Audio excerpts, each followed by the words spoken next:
Okay, get this. Just hours, literally hours, after her divorce from Danny Masterson was finalized, Bijou Phillips filed a petition. What kind of petition? To legally erase Masterson's name from their 11-year-old daughter's identity. Wow. That's fast. Surgical, almost. Exactly. The speed, the precision, it's more than just celebrity gossip. It feels like a legal strike. Welcome to Starscoop Report. Join us as we break down this massive Hollywood shakeup. We're doing a deep dive into what looks like a meticulously planned legal strategy. Yeah, one that really severed those family ties. 2 years after Masterson's sentencing, we've looked at the documents available. And this deep dive, it's really about understanding the full collateral damage of that 30-year-to-life sentence. We're not just summarizing here. We're looking at, the clockwork efficiency of this, even retaining the middle name Francis, Right, and the timing of the filing, down to the minute, almost. We'll get into that. Plus, we need to look at the legal fight Masterson could still put up, even from prison. And why pretty much everyone thinks his objection is almost guaranteed to fail. And we definitely have to pull back the curtain on the motivations here. It seems like it's twofold, right? Protecting the child, sure, but also creating a financial firewall against potential civil lawsuits. Exactly. Shielding assets, protecting the daughter's future from, massive civil claims against Masterson. And then there's the Scientology angle. We can't ignore the whispers about their disconnection policy. Yeah, the timing of the divorce, the custody, the name change, it certainly lines up with how that policy works, speculatively, of course. So our mission today, unpack these documents, connect the dots, and really show you the full scope of this legal fallout. Okay, let's start with the petition itself, the basics. Right, so the petitioner is Bijou Phillips. She's 45. The minor child, Fianna, is 11. And the request? To use a legal name. From Fianna Frances Masterson to Fianna Frances Phillips. Okay, so like we mentioned, what's really striking when you look at it is the nuance. Keeping the middle name Francis. Yeah, I found that surprising at first. Why keep any link if you're trying to erase the name? Seems a bit contradictory. Well, legally, it's actually quite smart. It frames the whole thing for the judge. How so? By keeping Francis, her lawyers are basically saying, look, this isn't about spite. It's not total obliteration. We're being reasonable. We're just removing the specific part, the surname Masterson, that's become, incredibly toxic and stigmatized. So keeping the middle name actually strengthens her case, makes it seem less emotional, more about the child's welfare. Precisely. It makes it harder for Masterson's side to argue it's just vindictive. It focuses squarely on the harm caused by that specific surname. Okay, that makes sense. And if the nuance is in the name, the strategy is definitely in the timing. Oh, absolutely. Filed on October 24, 2025. The exact same day the judge finalized the divorce. Bang. Divorce done. Name change petition filed. That synchronization, it just screams pre-planning. This wasn't a sudden thought. No way. This is the final step, scheduled on a calendar probably for months, maybe longer. It suggests everyone involved, probably including Masterson's team, knew this was the end game after the divorce was settled. It really is the hallmark of a meticulous, very patient legal strategy. Let's lay out that timeline again, just so everyone appreciates the sequencing. Okay, so back in May 2023, Masterson is found guilty. 2 counts of forcible rape. Then September 7, 2023, the sentence comes down. 30 years to life. Heavy. Very. And then, crucially, just 2 weeks later, end of September 2023, Bijou Phillips files for divorce. Citing irreconcilable differences, the standard phrase. Right. Then silence on this front for 2 full years, legally speaking, until October 24, 2025. Divorce finalized, and instantly the name change petition appears. So the big question is, why wait? Why not file for the name change back in 2023 with the divorce? And that's where the legal strategy really shines, I think. Filing for a name change during a divorce, it gets messy, really messy. How so? Tangled up in custody fights and money. Exactly. It becomes another bargaining chip. Everything gets linked: custody, support, assets, the name. It complicates everything hugely. So by waiting until after the divorce was final, post-dissolution, as they say. Yeah, she effectively cleaned the slate, separated the issues. It turns the name change request into something filed by a single parent who, importantly, already had full legal and physical custody agreed upon in the divorce. Right. It isolates the name change, makes it purely about the child's welfare, removing all those other divorce-related battlegrounds. So she basically removed all the distractions for the court. Smart. Very smart. It focuses the judge entirely on the best interests of the child standard. Which is the legal test in California for this sort of thing, right? Correct. And that leads us to the burden of proof.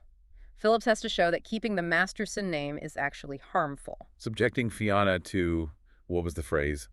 Public source of shame and emotional distress. Yeah. And, I mean, given the headlines, the nature of the conviction, that seems like a relatively low bar to clear in this case, wouldn't you say? It does feel that way. But legally, Masterson is still the father. He's in prison, yes, appealing, but he still has parental rights. He does. And he can object. He has the right to file a formal objection. Which would trigger a public hearing. Oof. Yep. Potentially very ugly. But here's the kicker. His chance of actually winning that objection is incredibly slim. Why? Because of something in the divorce settlement. Exactly. During the divorce, he agreed to give Bijou Phillips full legal and physical custody. Full legal custody. Okay, break that down. What does legal custody cover? It covers the big decisions: health, education, religion, and significantly here, welfare. And a name change falls under welfare and identity. Absolutely squarely under it. So by giving up full legal custody, Masterson basically handed over the keys to this decision. He waived his primary right to decide on things directly impacting his daughter's welfare, including her name. Pretty much. His lawyers could try to argue he has some lingering parental interest in the surname itself, but the core decision-making power, he already conceded that. Wow. So if he objects, he's basically forced to argue in court that it's better for his daughter to keep the name of the convicted rapist. It puts him in a terrible position, legally and morally. He'd have to argue against his own prior agreement on custody and against the obvious detriment to the child. The court would almost certainly side with Phillips then. Highly likely. The precedent is strong. A child's right to an identity free from harm usually trumps a convicted parent's interest in their surname, especially with crimes this severe and public. Okay, so the legal path seems pretty clear, which brings us back to the why. This complete turnaround from Bijou Phillips, let's call it the Phillips pivot. Yeah, it really happened in phases, didn't it? Phase 1, the supportive wife. Right, she was at the trials. She even wrote that character reference for his sentencing, calling him an amazing father, publicly standing by him. Then phase 2, the divorce. Filed just 2 weeks after sentencing, but still, carefully worded. Still acknowledging him as a wonderful father in the statement. Maybe a nod to the church or just managing optics. Her lawyers stressed her daughter was the priority. Right. Careful calibration there. And now, phase 3, the final severance, this name change petition. It's the ultimate public statement, isn't it? It formally says the Masterson name is toxic, actively harmful, a total rejection. A profound shift from defending him just a couple of years ago. So why the pivot? The public reason is protecting the child from stigma. Makes sense. But insider reports suggest there's a much more pragmatic financial reason, too. Absolutely. Sources close to the situation have been pretty clear that this whole legal separation, the divorce, the custody, it's designed as a financial firewall. A firewall against what? The civil lawsuits he's facing from his accusers. Exactly. Those lawsuits could be huge, potentially bankrupting. Okay, explain the firewall concept more. How does changing the daughter's name help protect money? Is it Bijou's money or Fianna's? It's primarily about protecting Fianna's future assets and independence. If Fianna inherits money or if trust were set up for her. Future creditors, meaning the people who might win civil judgments against Masterson, could try to claim those assets. They might argue Fianna is still fundamentally linked to Masterson, part of the same financial entity in a way. I see. So by changing her name to Phillips, legally establishing her under her mother's name, who has sole custody. It creates a much clearer legal separation. A bright line. It makes Fianna legally distinct from her father and his massive liabilities. Protecting her financial future from any claims stemming from his actions. Precisely. It's self-preservation for the daughter's financial identity, cleansing it from the consequences of his crimes. Makes sense. A grim kind of sense. And then the elephant in the room. Scientology, yeah. Both Masterson and Phillips have deep roots in the church. Lifelong members, I believe. So when a member this high profile gets convicted of something like this, multiple rapes, 30 years to life, what happens within the church? The speculation, based on church policy, is that he would almost certainly be declared a suppressive person, an SP. Suppressive person. For listeners not familiar, what does that declaration mean for Bijou and Fianna, assuming they want to remain in the church? It's huge. An SP is essentially declared an enemy of the church. And that triggers the policy of disconnection. Disconnection means? It means members in good standing are required to cut all ties, completely sever the relationship, emotional, social, financial, everything, with the person declared SP. Wow. So if they want to stay in the church, they have to cut them off entirely. That's the understood policy. So if you look at the sequence of events again, Divorce, sole legal custody, now the name change. it aligns perfectly with what would likely be required under a disconnection policy. It suggests this wasn't just a personal or financial decision. But potentially an organizational necessity. A maneuver required for them to maintain their standing within their community. It certainly adds a very significant layer of context. It helps explain why the separation needed to be so public, so absolute, so clean. It had to satisfy the courts, financial advisors, and maybe, just maybe, the church as well. Okay, so putting it all together, this final petition, what does it ultimately represent? I think it's the final, definitive act closing the book on the immediate collateral damage of Masterson's conviction on his family's identity. And it's almost certain to be granted by the court. Overwhelmingly likely, yeah. Not because of celebrity status, but because it meets the legal standard, the best interest of the child.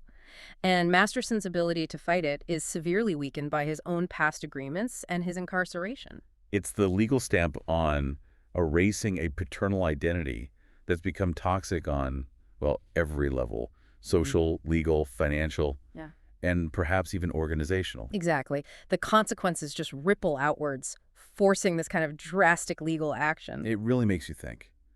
The court prioritizing the child's identity, free from harm, over the convicted parent's name. It sets a powerful precedent, doesn't it, about the long-term fallout of serious crime. It really does. It underscores that a parent passing on their name isn't an absolute right. It comes with responsibility, and severe breaches of that responsibility can lead to the legal forfeiture of that connection. And that idea that a name itself can become so damaged, so corrosive, that it needs to be legally cut away, that's a really profound thing to consider about crime and public identity today. Absolutely. A stark reminder of the lasting impact. You've been listening to Starscope Report, where we uncover the stories shaping Hollywood, music, and pop culture. Thanks for tuning in, and we'll catch you next time.